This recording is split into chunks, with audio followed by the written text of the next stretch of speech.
The morning sun gleamed off the massive hull of the EDF Prometheus. The ship hung in Earth's orbit like a small moon. At 5 kilometers long, it was the largest vessel humans had ever built. Captain Ta Kim stood at the viewport of the orbital station. He watched the final preparations on his new command. Workers in spacesuits moved around the ship like tiny ants on a fallen tree. Quite a sight, isn't it, Captain? Tay turned to see Ji Li, his new executive officer. She was tall with short black hair and a serious face. It is, Ta said. Hard to believe they actually built it. Humanity's first Titan-class ship, Ji said with pride. The most powerful vessel ever made. Ta nodded. The Prometheus carried weapons that could destroy small moons. Its engines could take it faster than light. Its hull could withstand hits that would vaporize smaller ships. It was humanity's greatest achievement. The crew is ready for your inspection. Sir, Ji said. Ta followed her to the station's main hall. 4 people stood in a line, backs straight, faces serious. Your command team, Captain, Ji said. Chief Engineer Da Park, Science Officer Han Yun, Communications Specialist Jun Choi, and Tactical Officer Sun Kang. Ta looked at each of them. Da was older with rough hands and a steady gaze. Han was young with bright, curious eyes. Jun stood calm and watchful. Sun looked strong and alert, like a soldier ready for battle. I've read your files, Ta said. You're the best Earth has to offer. Together, we'll take humanity to the stars. 3 hours later, they boarded the Prometheus. Ta walked the long corridors with Ji, checking each section. The ship hummed with power. Crew members saluted as they passed. The bridge was a large room with screens on every wall. A captain's chair sat in the center, surrounded by control stations. All systems are green, Captain, Day reported from the engineering station. The Prometheus is ready. Tai sat in his chair. It felt right, like it was made for him. In many ways it was. He had helped design this ship. Now he would command it. Communications, inform Earth Control we're ready for launch, Tai ordered. June touched her screen. Earth Control gives us clearance, Captain. They wish us good luck. Ta looked at the main screen. Earth filled the view, blue and green and beautiful. It's time, Ta said. Let's make history. Sun counted down from his tactical station.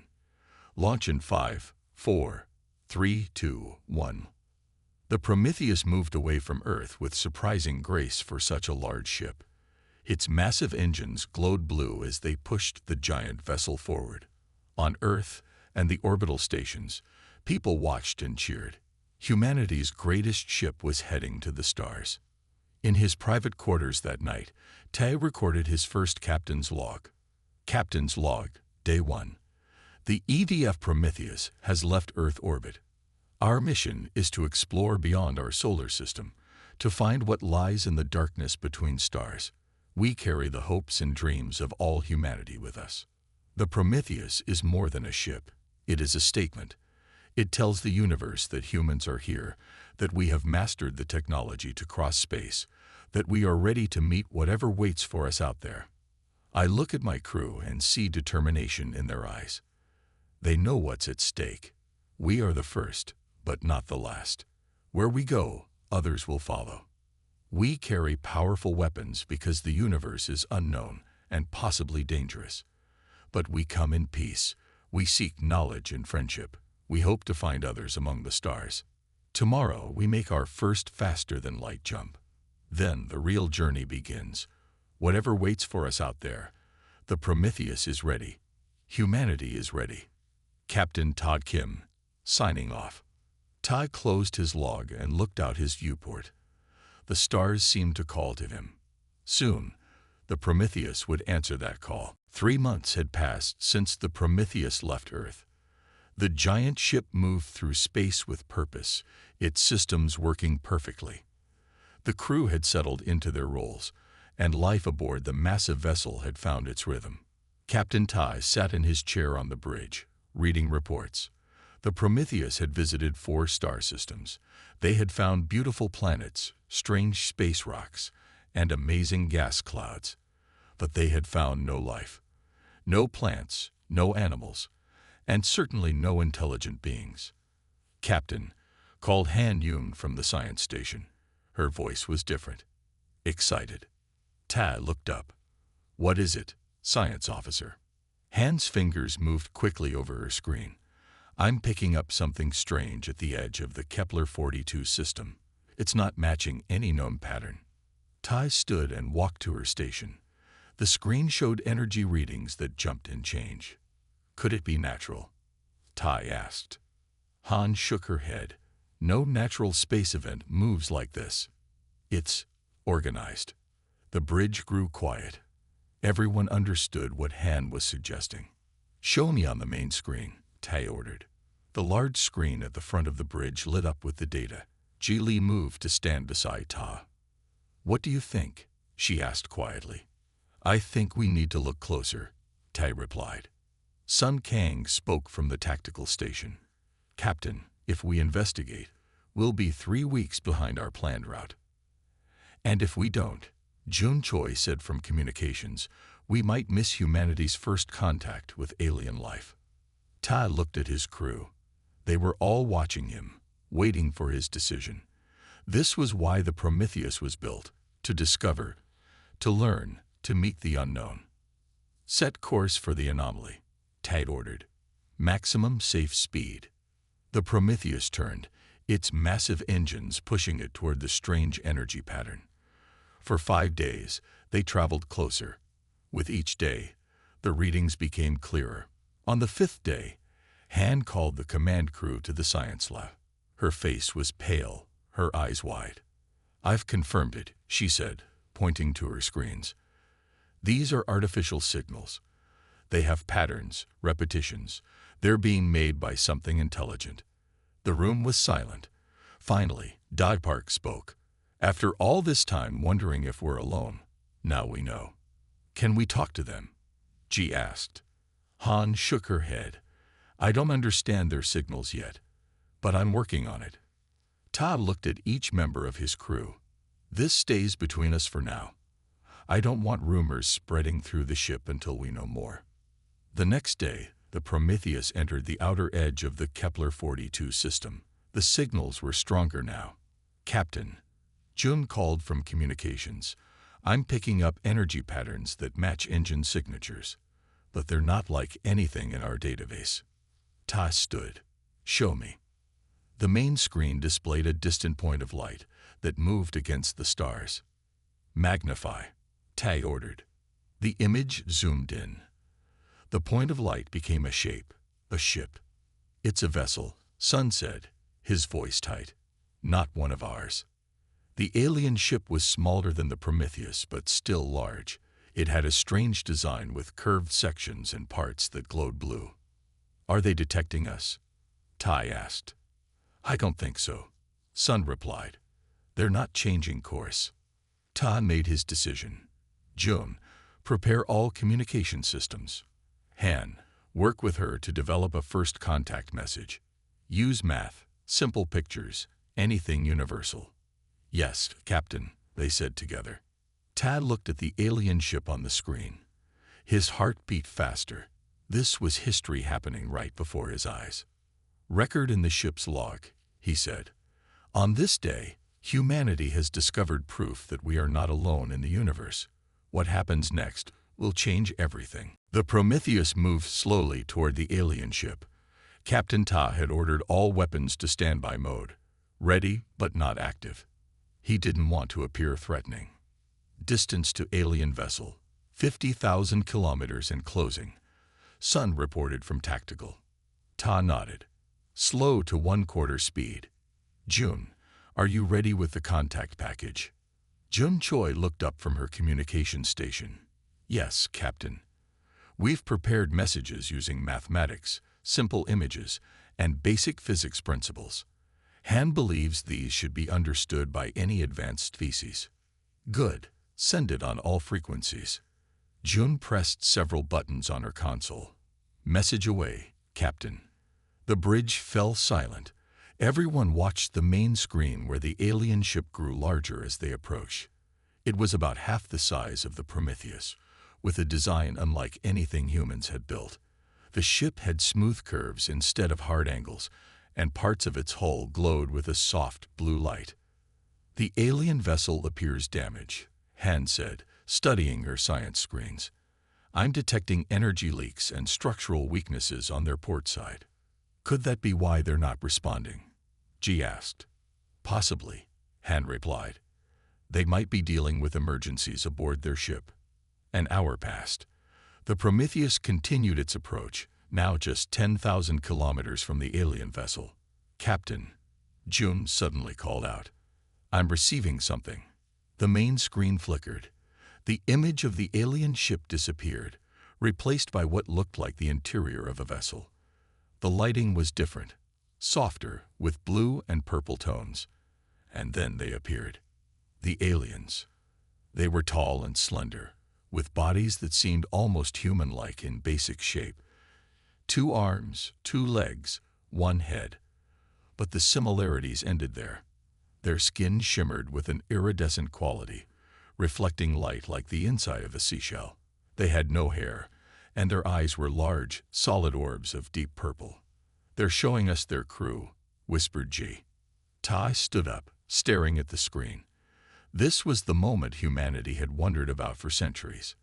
First contact with an alien intelligence. "June, send them an image of our bridge and crew," Tai ordered. June activated the bridge cameras. "Sending now, Captain." The aliens on the screen moved, gesturing to each other. Then one stepped forward. It made a series of hand movements, and the screen split, half showing the alien, half showing mathematical symbols. "They're using math to communicate," Han said excitedly. "Basic number sequences. 1, 2, 3, 5, 8. The Fibonacci sequence. And there, the value of pi." "Can we respond in kind?" Tai asked. "Yes." Han moved quickly to June's station. Together, they prepared a response with similar mathematical principles and more complex equations. The aliens responded almost immediately with new equations and simple diagrams showing stars and planets. "I think they're telling us where they're from," Han said. The communication continued for hours. Slowly, they established a basic understanding. The aliens called themselves the Luminary. Their ship had suffered a drive failure while exploring this sector of space. "Captain," Han said finally, "I believe they're asking for help." Ta looked at the screen where a luminary was making gestures toward their ship, followed by images showing damage. "Can we help them? Do we understand their technology?" Tai asked. Dai Park, who had been analyzing the alien ship systems, nodded slowly. "Their drive system is different from ours, but the principles seem similar. With their guidance, I think we could help repair their ship." Ta looked at his senior officers' opinions. "It's what we would hope for if we were damaged in space," Ji said. "But we know nothing about them." Sun countered. "This could be a trap." Tai turned back to the screen where the luminary waited for humanity's response.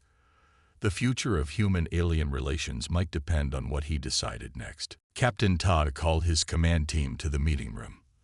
The large screen on the wall showed the luminary ship, still drifting in space. The smaller screens showed the mathematical communications they had shared with the aliens. "We need to decide what to do," Ta said. His voice was calm, but his eyes showed he understood how important this moment was. Sun Kang spoke first. "Captain, I must advise caution. We know nothing about these aliens. This could be a trap. They might want to take our ship." "The Prometheus is 5 times bigger than their vessel," Jib pointed out. "Why would they try to take a ship they couldn't possibly crew?" "To get our technology," Sun replied. "Or to learn our weaknesses." Han shook her head. "The mathematical principles they shared suggest an advanced, logical species. Would such beings risk attacking the first ship from a new species they encounter? It makes no sense." The room grew quiet. Everyone looked at Captain Ta. "Dai, your opinion?" Ta asked the chief engineer. Day scratched his chin. "Their ship is truly damaged. That's not fake. and I believe we could help them. June. The communications specialist straightened in her chair. Captain, in all our exchanges, they've been peaceful. They could have sent threatening messages or tried to scan our weapons, but they haven't. Ta nodded and walked to the window. From here, he could see the stars and the distant shape of the luminary ship. He thought about Earth, so far away. He thought about human history, filled with both kindness and cruelty. What kind of first impression did humanity want to make in the universe? The Prometheus wasn't built just to show our strength, Ta said finally. It was built to carry humanity to the stars, to explore, to make contact. If we turn away from our first chance to help another species, what does that say about us? He turned back to his team. But Sun is right that we must be careful, so here's what we'll do. We will offer help, but maintain our defenses. We will send a small team to their ship, but keep the Prometheus at a safe distance. Jay nodded. A balanced approach. Exactly, Ta said. We extend a hand in friendship, but we don't drop our shield. The command team returned to the bridge. June prepared a new message for the luminary with Ta standing behind her. Tell them we are the EDF Prometheus from Earth. We represent the human species. We offer assistance with their repairs in the spirit of peaceful cooperation. June sent the message. The response came quickly. Images showing the luminary working together with human figures to fix machinery. They accept, June said, smiling. Good, Tai replied. Now for the details. Over the next few hours, they planned the mission. Han would lead a team of scientists to study the luminary and their technology. Dad would take engineers to help with repairs. June would go to work on better communication, and Sun would send security officers to protect them all. The shuttle will depart in 6 hours, Tai announced to the crew. This is a historic moment for humanity. We are about to board an alien vessel and help a species from beyond our solar system. That night, Tai recorded in his captain's log. Today, humanity makes its first real contact with alien life. I've ordered our crew to help the luminary repair their ship. Some might say this is a risk. Perhaps it is. But I believe the greater risk would be to turn away from this chance to show who we truly are. The Prometheus carries weapons that could destroy moons. But today, we show that humanity's greatest strength is not our firepower, but our willingness to help others in need. Today, we take our first step into a larger community among the stars. Todd looked out his viewport at the distant luminary ship. Tomorrow, everything would change. The shuttle from the Prometheus docked with the luminary ship. Han, Da, June, and 4 security officers stepped through the airlock. They wore special suits, just in case the air in the alien ship was dangerous. The first thing they noticed was the light. The luminary ship glowed with soft blues and purples. The walls seemed alive, pulsing gently. 3 luminary waited for them. Up close, the aliens were even more strange and beautiful than they had appeared on screens. They stood nearly 7 feet tall, with slender bodies that moved with grace. Their skin shimmered and changed colors slightly as they moved. "Hello," Han said, even though she knew the aliens couldn't understand the word. She raised her hand in a greeting. The tallest luminary stepped forward. It touched its chest and made a sound like soft bells. Errol. That must be their name, June whispered. Han touched her own chest. Han. The humans followed the luminary through curved hallways. The ship was nothing like the straight, practical design of the Prometheus. Everything here flowed in circles and waves. They entered a large room with a table in the center. On the table was a device that projected 3D images in the air. Errol touched the device. An image of the luminary ship appeared, then an image of many other luminary ships near a beautiful blue-green planet. "I think they're showing us their home," Jun said. More images appeared, other ships, different from the luminary vessels. Alien species with many different shapes and forms. "They've met other aliens," Han said with excitement. "Many others." Errol made more bell-like sounds and pointed to numbers that appeared in the air. June studied them. If I'm understanding correctly, they're saying they've been exploring space for over 5,000 years, she said. They've encountered 12 other intelligent species. 5,000 years. Dai was amazed. Humans have only been in space for about 100 years. While June and Han continued communicating with Errol, Dai and his engineers examined the damaged parts of the luminary ship. The technology was different, but the basic principles were similar enough to understand. After several hours, they returned to the meeting room. Dai had a plan for how to help repair the luminary drive system. We'll need parts from the Prometheus, but we can fix their ship, he told Errol through the translation system June had started to develop. Errol's skin flashed with bright colors. This seemed to be a sign of happiness. Then Errol pointed to an image of the Prometheus that appeared above the table. The alien made a series of sounds. They're asking about our ship, June said. They want to know why it's so big. Han explained that the Prometheus was humanity's first deep space vessel. They had built it large to carry many people and supplies for long journeys.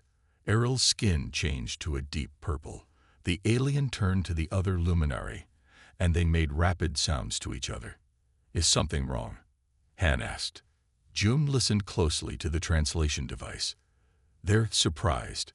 They're saying most species build much smaller ships.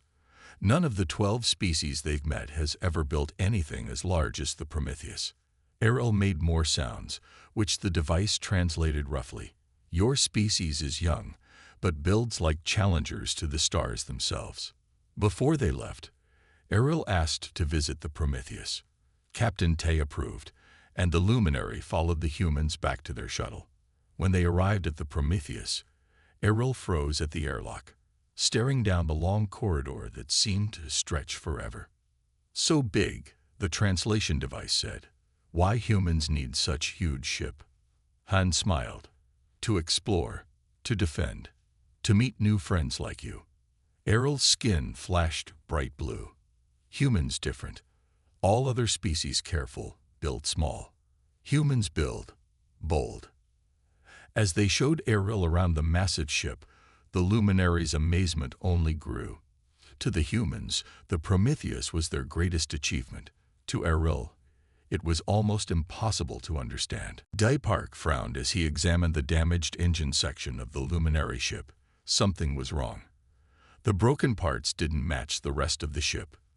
They looked different, darker, with sharp edges instead of the smooth curves that the luminary seemed to prefer.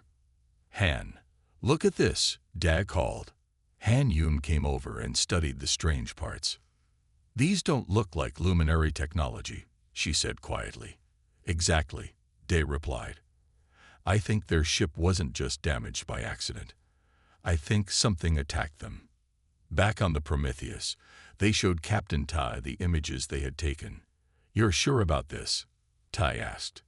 Yes, Captain, Dai said. Those parts are from weapons. They cut through the luminary hull from the outside. Tai's face grew serious. We need to talk to Errol. They met with Errol in the Prometheus conference room. The alien's skin had turned a dull gray color. Errol, Ta said, as June translated, we found evidence that your ship was attacked. Is this true? For a long moment, Errol was silent. Then the alien's skin rippled with dark red patterns. Yes, Errol admitted. We did not tell full truth. We were running away. From what? Tai asked. Errol touched the table display. An image appeared of black ships with sharp, jagged designs, nothing like the smooth luminary vessels.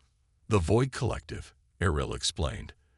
They hunt other species, take their technology, take their knowledge. They attacked our home system 3 months ago. The room grew quiet. Ta looked at his officers. This changed everything. Why didn't you tell us this before? He asked. Errol's skin flickered with blue and purple. We were afraid. Some species hear about Void Collective and leave us. Too dangerous to help. How dangerous is this collective? Sun asked. Errol's next words chilled the humans. They have destroyed 4 advanced civilizations in last 200 years. They take what they want. Leave nothing behind. Day leaned forward. And they attack your home world.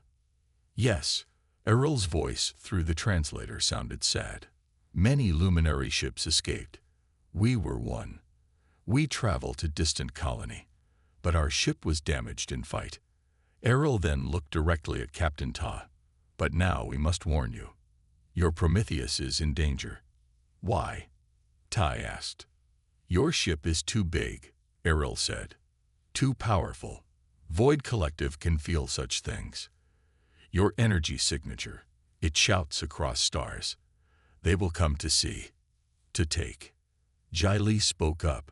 You're saying our ship is like a beacon. Yes, Errol said. Most species build small ships, hide in darkness of space. Humans build giant ship that calls attention. Void Collective will come. Tai stood and walked to the viewport. He could see the stars and the distant luminary vessel. He had to make another difficult choice. How long until they might find us? He asked. Not know, Errol said. Days, weeks, but they will come. Tai turned back to the room. We have 2 options. We can return to Earth immediately to warn our people, or we can help the luminary and possibly face this Void Collective. Sun spoke first. Captain, our duty is to Earth. We should return home and report this threat. But if we leave, Han said, the luminary are defenseless. And if the Void Collective is as dangerous as Errol says, running may only delay the inevitable. Ta looked at Errol. If we help you reach your colony, would your people join with humans against this threat? Errol's skin flashed bright gold, a color they hadn't seen before. Luminary, not fighters. But we have knowledge of many stars, many worlds. We have friends among other species. Together, perhaps we stand against darkness. Ta nodded slowly. Then we have much to discuss. The fate of not just the Prometheus, but possibly Earth itself, now hung in the balance. Captain Ta called a meeting with his command staff and Errol. They gathered around the large table in the conference room. The mood was serious. We need to make a decision, Ta said. What we do next could affect both our species. Jai Li spoke first. Captain, I've been thinking. We could help the luminary reach their colony, and then send a drone back to Earth with a warning about the Void Collective. Would a drone make it back to Earth from here? Tai asked. Day nodded. Yes, Captain. We have long-range drones designed for this purpose. The drone can't travel as fast as the Prometheus, but it would reach Earth in about 6 months. 6 months is a long time, Sun said, but we have an advantage. The Void Collective doesn't know about Earth yet. Exactly, Han added. They only know about the Prometheus. If we help the luminary, we can learn more about this enemy before they discover our home planet. Tay turned to Errol. If we help you, what can you tell us about the Void Collective? How do they fight? What are their weaknesses? Errol's skin rippled with dark blue patterns. We can share all we know. We can also introduce humans to other species who have fought Void Collective. Together, we might find a way to stop them. Todd looked at each of his officers. Let's vote. Who thinks we should return to Earth immediately? No hands went up. And who thinks we should help the luminary and face this threat together? Every officer raised their hand. Ta nodded. Then it's decided. The Prometheus will stand with the luminary. Errol's skin flashed with bright colors. This is first alliance between humans and any species. A historic moment. We'll need to send that message drone to Earth right away, Ta said. June, work with Errol to prepare a complete report on the Void Collective. Include everything we know so far. Yes, Captain, Jun replied. Dai, continue the repairs on the luminary ship. I want it ready to travel as soon as possible. We'll have it fixed in 2 days, Captain, Dai promised. Sun, I want defensive drills. If these Void Collective ships appear, I want our crew ready. Sun nodded. I'll start immediately. Han, Work with Errol to learn everything you can about Void Collective technology. Any advantage could be important. Yes, sir, Han said. Ta looked at Errol. Where is your colony? How far? Errol showed a star map on the table display. Here, 3 weeks' travel in your fast ship. Jai studied the map. That's near the Epsilon Indi system. It's not too far off our planned route.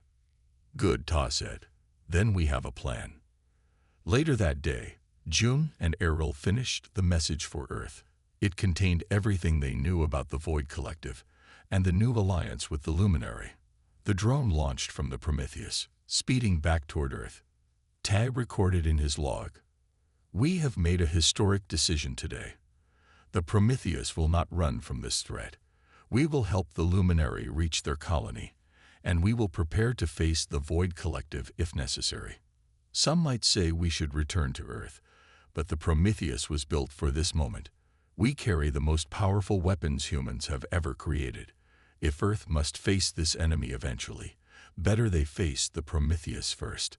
Today, humanity has joined something larger than ourselves. An alliance with another intelligent species. We are no longer alone in the universe. Whatever comes next, we face it together. Errol approached Tai on the bridge after the log entry. Captain Tay, my people have tradition. When species join together against common enemy, we share something important. Errol handed Tai a small device that glowed with soft blue light. This contains star maps of all known systems, places to find friends, places to avoid enemies. We trust humans with this knowledge.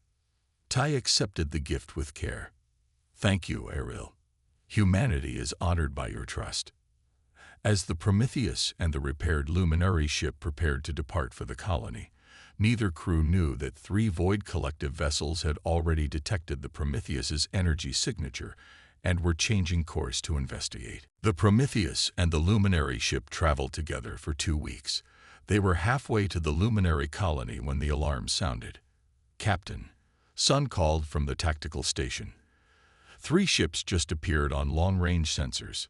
Tai hurried to the bridge. Show me. The main screen displayed 3 black ships with sharp, jagged edges. They had appeared from nowhere, using some kind of jump technology. It's them, Errol said, skin turning pale gray. Void Collective. Battle stations, Tai ordered. Across the huge ship, crew members ran to their posts. Position the Prometheus between the Luminary ship and those vessels. The massive human ship moved to protect its smaller ally. The Void Collective ships are hailing us, Jun reported. Put them on screen, Ta said. The image changed to show a dark control room. The beings inside were hard to see clearly, black shapes with glowing red eyes. Their voices sounded like metal scraping on metal. Unknown vessel, the Void Collective leader said through Jun's translation system. You protect Luminary prey. Explain your presence. Ta stood tall. I am Captain Ta Kim of the Earth Defense Force vessel Prometheus. The Luminary are under our protection. There was silence from the Void Collective ship. They seemed to be studying the Prometheus. Your vessel size. Unexpected. The Void leader finally said. Your species is unknown to us. Surrender your ship for study. We will be merciful. Ta smiled grimly. That won't be happening. I suggest you turn around and leave this system. The Void leader made a harsh sound that might have been laughter. You do not understand. We are Void Collective. We take what we want. Your ship will join our collection. Final warning, Ta said calmly. Leave now. The Void leader cut the communication. They're powering weapons, Sun reported. All 3 ships are moving to surround us. Ta nodded. Let them come close enough to see what they're dealing with. Then activate all defense systems.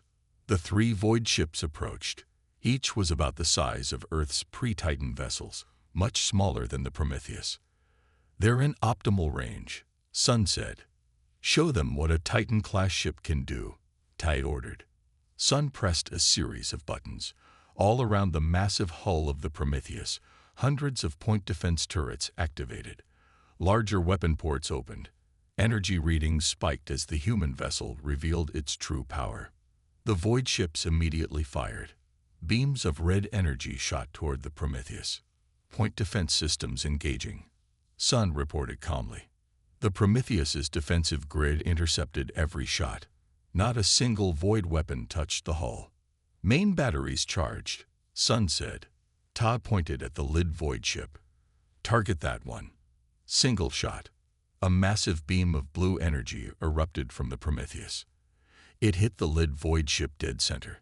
The black vessel exploded in a flash of light. The bridge crew watched in silence. The Prometheus had just destroyed an alien warship with a single shot. The other void ships are trying to retreat, Jai reported. Target their engines, Tay ordered. Disable them, but don't destroy them. The Prometheus fired again, precise beams hitting the two remaining void ships. Their engines died, leaving them drifting in space. They're hailing us again, Joan said. Ta nodded. The main screen showed the void leader, now visibly shaking. What are you? The alien asked. We are humans, Tai answered, and we just gave you a demonstration of what happens when you threaten us or our allies. Tai leaned forward. Now, you have a choice. Surrender and share everything you know about the Void Collective, or join your destroyed ship. What will it be? The Void leader's red eyes dimmed. We surrender. Later, as the Prometheus secured the void ships, Errol approached Tai on the bridge. In 5,000 years of space travel, the luminary said, skin glowing bright gold, I have never seen Void Collective defeated so easily. Your ship, your weapons, they are beyond anything the Collective has faced. Ta looked at the stars through the viewport. The Prometheus was built to protect Earth. Today, it protected the luminary too. That's what allies do. Errol's skin pulsed with patterns of blue and gold. This day will be remembered in luminary history forever. The day humans showed the stars a new power has arrived. The captured Void Collective ships held valuable secrets. For 3 days, Han and her science team studied their computers and technology. Captain, you need to see this, Han said, calling Tai to the lab. On the screen was a map showing hundreds of Void Collective ships gathering at the edge of luminary space. An invasion fleet, Ta said quietly. Yes, Han replied. According to their plans, they were going to attack all remaining luminary colonies within 2 months. Tay's face grew serious. How many ships? At least 200, Han answered. Too many, even for the Prometheus. Ta nodded. We need to get this information back to Earth immediately. In the communications center, Tay recorded a message for Earth Command. He explained everything that had happened. Meeting the luminary, battling the Void Collective, and discovering the invasion plans. We have proven that our Titan-class technology is superior to the Void Collective weapons, Ta said. But we need reinforcements. The Prometheus alone cannot stop their invasion fleet. I formally request that Earth send the other Titan-class vessels as soon as they are ready. The message drone launched, carrying not only Tay's report, but also detailed scans of the Void Collective ships and weapons. The Prometheus continued to the luminary colony with their captured prizes. When they arrived, they found a beautiful planet with 3 moons. Several luminary ships orbited the world. At first, the luminary ships were afraid, seeing the void vessels. But when they recognized the Prometheus and received Errol's messages, they welcomed the human ship with bright lights and color displays in space. On the planet, Errol called a meeting of representatives from many alien species who had been hiding from the Void Collective. They listened in amazement as Errol told them about the Prometheus and how it had defeated 3 void ships with ease. The humans have proven something important, Errol said to the gathered aliens. The Void Collective is not invincible. With the right technology and courage, they can be beaten. Captain Tai addressed the meeting next. Humanity is ready to stand with you all against this threat. We did not know about the wider galaxy when we built the Prometheus. We made it strong because we believed space would be dangerous. Now we offer that strength to protect all peaceful species. The alien representatives talked among themselves. Many had been hiding from the Void Collective for generations. The idea of fighting back seemed impossible. Until now. One by one, they voted to join the Human Luminary Alliance. Each species offered what they could. Some had fast ships, others had good hiding places, others knew the Void Collective's patrol routes. 6 months passed. The Prometheus stayed at the Luminary colony, helping to prepare defenses and train fighters. Ta began to wonder if Earth had received their message. Then, one day, sensors detected 3 massive ships entering the system.